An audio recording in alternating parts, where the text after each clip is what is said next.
Watch as Labour MP Zara Sultana is met with loud boos in Parliament after making controversial remarks about Britain's veterans during a Commons debate. Her comments have sparked outrage, with many accusing her of showing complete disrespect toward those who served our country. We'll dive into this story in today's video, but before we get started, don't forget to like this video and subscribe. Right now, only 12% of viewers are subscribed, so join the community and help us grow. For generations, British servicemen and women have risked everything, often their lives, to defend the freedoms we all enjoy today. They've stood on the front lines, represented our nation with honour, and made sacrifices most of us can barely imagine. To hear an elected member of parliament speak with such apparent contempt toward those very people has left many across the political spectrum stunned. What's even more concerning is the silence that followed. Not a word of defense for our veterans from those sitting around her. When moments like this happen, it raises a serious question about the kind of values we want our representatives to stand for. Respect for our armed forces shouldn't be a partisan issue. It's a matter of national pride and gratitude. So, how have we reached a point where someone who benefits from the freedom secured by British soldiers can so casually dismiss their service? It's a moment that should make us all reflect on who we elect and what we expect from those in Parliament. Take a look for yourself. So, Mr. Speaker, can the Secretary of State explain how it was determined and who determined that Soldier F qualified for Ministry of Defence funding and what precedent this decision was based on, particularly given reports that he received double the financial support typically afforded to a single defendant? If he was eligible for legal aid, that avenue was open for him. Instead, £4.3 million of public money was spent defending a man who, in his own evidence to the Southern Inquiry, admitted his lethal role in the state-sanctioned murders on Bloody Sunday. Does the Secretary of State believe that this represents an equal and impartial application of justice, or a two-tiered system designed to shield the British state from accountability? On the first point that she raises, it is right and proper that the Ministry of Defence provides support to any veteran who is facing a criminal justice process. I think we would expect nothing less.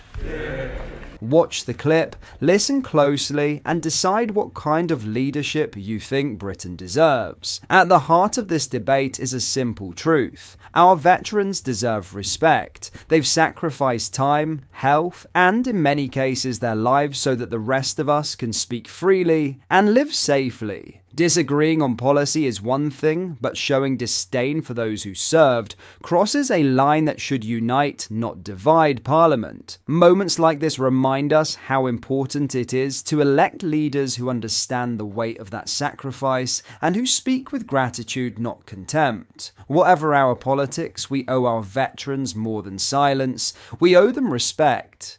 In other news, the White House has accused the BBC of producing fake news amid claims the broadcaster edited a speech by US President Donald Trump. Caroline Leavitt, the US President's press secretary, said taxpayers in Britain are being forced to foot the bill for a leftist propaganda machine, and she delivered her damning verdict on the BBC. She told The Telegraph, "This purposefully dishonest, selectively edited clip by the BBC is further evidence that they are total 100% fake news that should no longer be worth the time on the television screens of the great people of the United Kingdom. Every time I travel to the United Kingdom with President Trump and am forced to watch the BBC in our hotel rooms, it ruins my day listening to their blatant propaganda and lies about the President of the United States and all that he's doing to make America better and the world a safer place." A leaked memo compiled by former external advisor to the BBC's Editorial Standards Committee, Michael Prescott, claimed the broadcaster edited a speech by President Trump in a documentary broadcast the week before last year's US election. The program allegedly spliced clips together from sections of his speech on January 6th, 2021. To make it appear, he told supporters he was going to walk to the US Capitol with them to fight like hell. Mr. Trump instead insisted that he would walk with his supporters to peacefully and patriotically make your voices heard. The 19-page dossier concluded that Panorama had made Mr. Trump say things he never actually said by mangling footage from the start of his speech with a segment from nearly an hour later. Ofcom Chair Lord Michael Grade has written to BBC Chairman Samir Shah to seek assurances that Mr. Prescott's concerns were being considered seriously. Typically, the communications regulator can only consider complaints made about the BBC where the complainant has completed the broadcaster's own complaints process first. The BBC's Arabic news channel has also been accused of having minimized Israeli suffering in the war against Gaza in order to paint Israel as the aggressor, according to a leaked internal report. Claims and allegations against Israel were said to have been raced to air without appropriate checks, while BBC Arabic gave more time to statements from Hamas.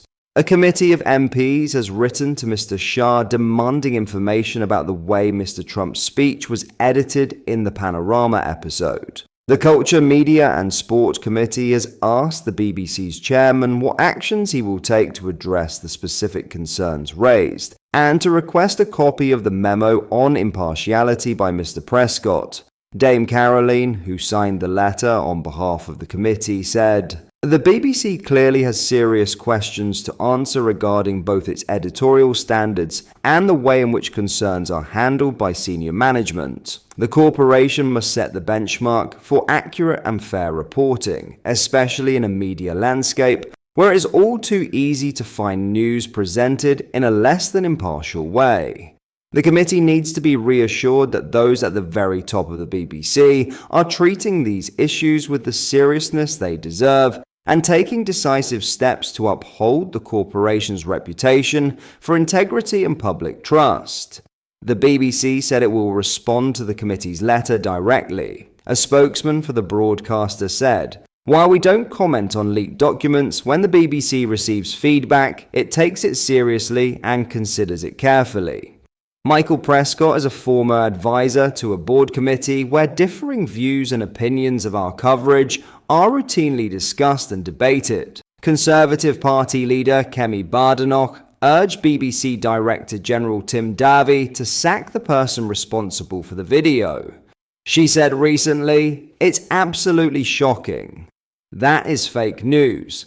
Actually putting different things together to try and make something look different from what it actually was. And I do think heads should roll. Whoever it was who did that should be sacked." What are your thoughts on what we discussed in today's video? Let me know down in the comment section below. If you have not yet already, make sure you do drop a like on this video and subscribe to the channel for more British content. Thank you, take care, goodbye.